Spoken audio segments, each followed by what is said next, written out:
Hello, and welcome to another episode of Walk the Dog Cinema. Roka and I out on a beautiful blue sky morning, enjoying the weekend here, and just kind of getting our walk in.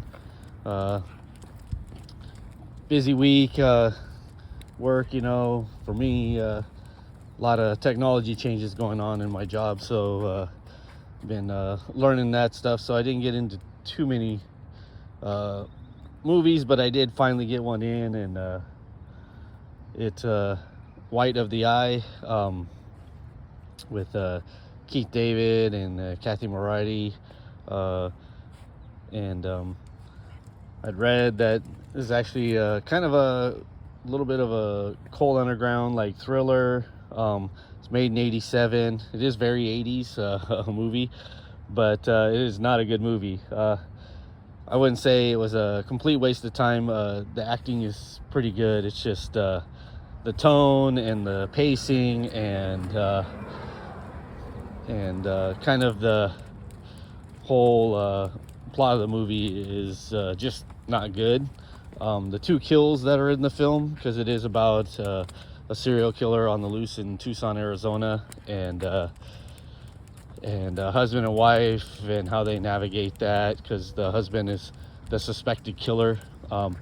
This review is gonna just blow the whole shebango open. I'm gonna be full of spoilers because can't really discuss this movie on any level without the spoiler. So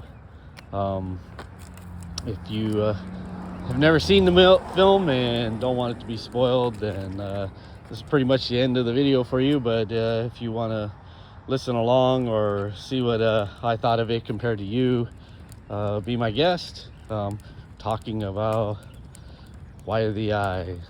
Yeah, so White of the Eye, I guess is in the movie it says it's an Apache motive.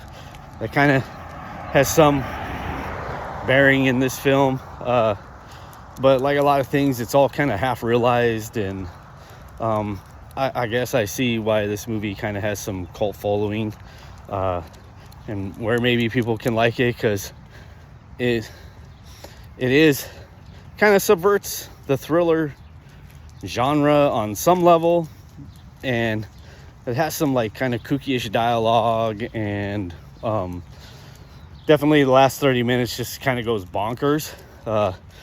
Keith David plays it really kind of sublime and sympathetic in that first hour and 10 minutes or so.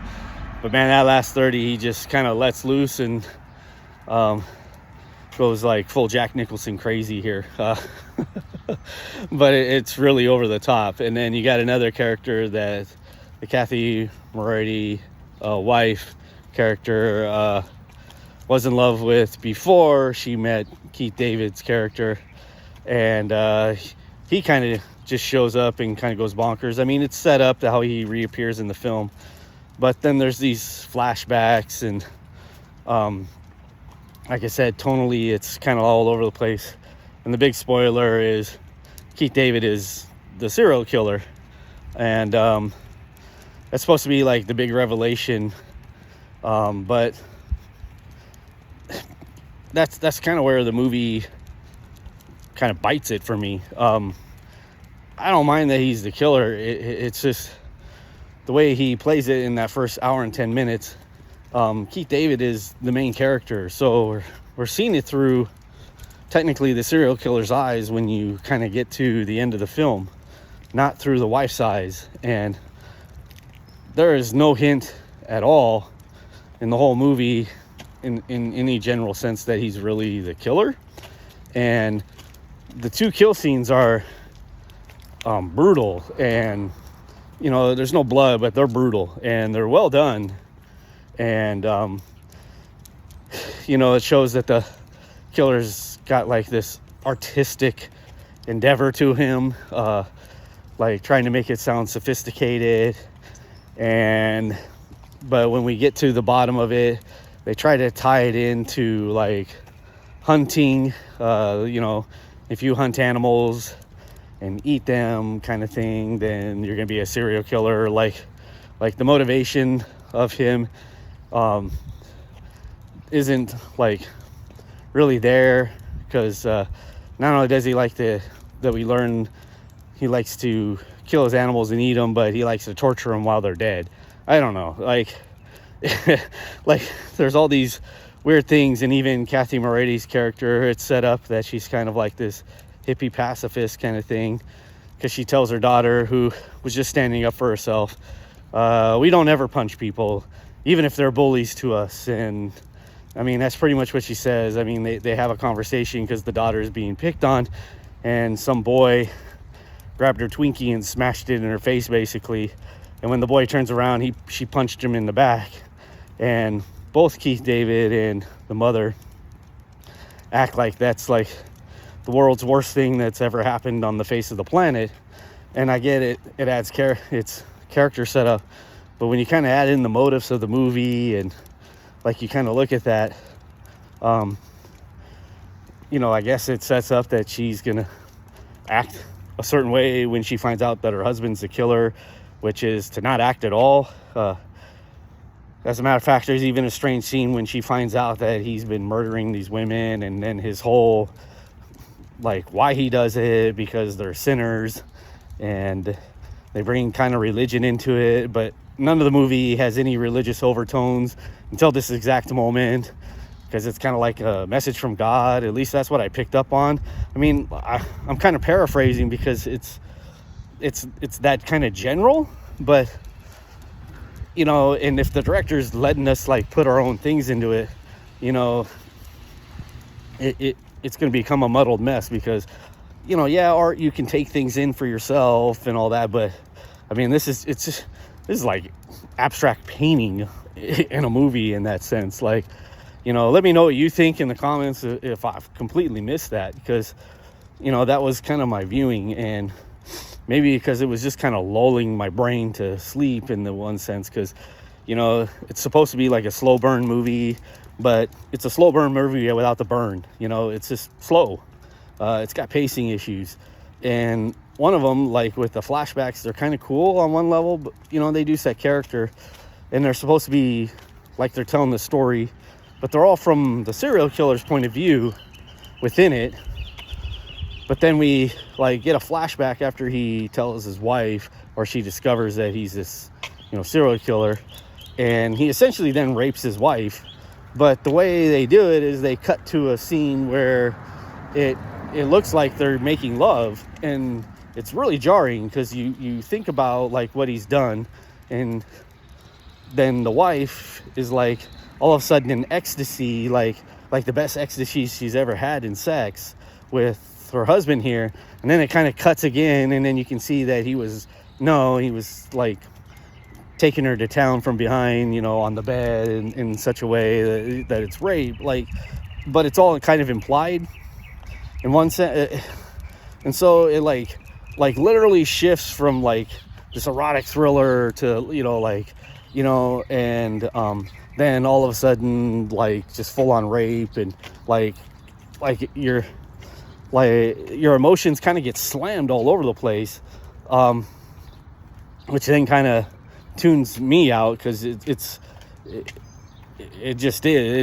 all over the place, and it brings up more questions than answers, and like I said, throughout the first hour and 10 minutes, Keith David plays it really cool and straight. There's nothing really kooky about him. You know, some of the flashbacks hold back information, even though he's the one telling the story. We're viewing the movie through his eyes, and critical moments obviously are cut out, so the surprise can be that it's the husband. There's a detective that's practically useless in the film. I like the actor. He's from Die Hard 2, the control tower gentleman, and he has a interesting character per se, but he does nothing in the film. He's just there to kind of, like, I guess, put the red herring on the husband, but it's not a red herring, because the husband's the killer, obviously. and if I sound like a muddled mess, I'm actually explaining the movie really well here. So that's how muddled the movie is. So it's not a good movie. It's got interesting ideas. It just can't hold its themes together. Like I said, it just kind of goes bonkers at the end. All of how people are reacting, and it just becomes weird to be weird. It's like the first half, he's trying to duplicate the Jagged Edge, kind of like that with Jeff Bridges and Glenn Close, and then at the end become a David Lynch movie. Like it literally is that dichotomy. It like goes into Blue Velvet territory that just kind of flies out of nowhere. And though Keith David is great bonkers, and if you don't know who Keith David is, he's the best friend in Officer and Gentleman. He's the father in Firestarter. If you've seen those movies, I've always liked him as an actor, but he does a great job with what he's kind of given here in that sense. But there's just no rhyme or reason why he just goes back crack crazy. I mean, and I'll just say, like, he just goes off the deep end.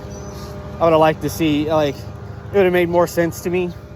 And yeah, it would have been more cliched, I get it, but she discovers body parts that are wrapped up, like, he was hunting because he liked to hunt before he got married, and he wraps them up like they're deer, how you wrap meat and stuff like that. I don't know why it doesn't smell. I guess they use formaldehyde. He kind of maybe explains it, but it still doesn't make sense. And then he sets up like some sort of like satanic ritual that he's gonna do before he blows himself up in his family, I guess. I don't know. He straps a bunch of dynamite on his body, so I guess that was the point. But like his descent into that madness, just, it kind of is all, like I said, doesn't make much sense. I mean, to me, and the wife is so calm about how she approaches her husband, who's killed, like, show 2 in the movie, but they've implied probably 5 or 6 other women, so if not more. So it's kind of like, okay, I kind of liked that she kind of rounds up her daughter, kind of gets out of there. She's not going to inherently fight back because they kind of set up that she's that hippie person, even though she got in an argument with her boyfriend, and it was highly passive aggressive, and she kind of stood up for herself there. So yeah, it again wonky, but at least there, like, Keith David then descending into his madness that he realizes his wife knows, and he's got to go after her because he feels that she's going to go to the police or whatever. Okay, like, you have some justification with his behavior then. I mean, there's just kind of nothing there with this one. And how he's the killer, and if you were really to think about how they put it together, because there's a part where the wife catches him cheating on her, and that's kind of like his one scumbag move in the whole movie. And I mean, it is in the sense. I'm not saying it isn't. It's just, she pops his tire, but at the same time he's killing a woman.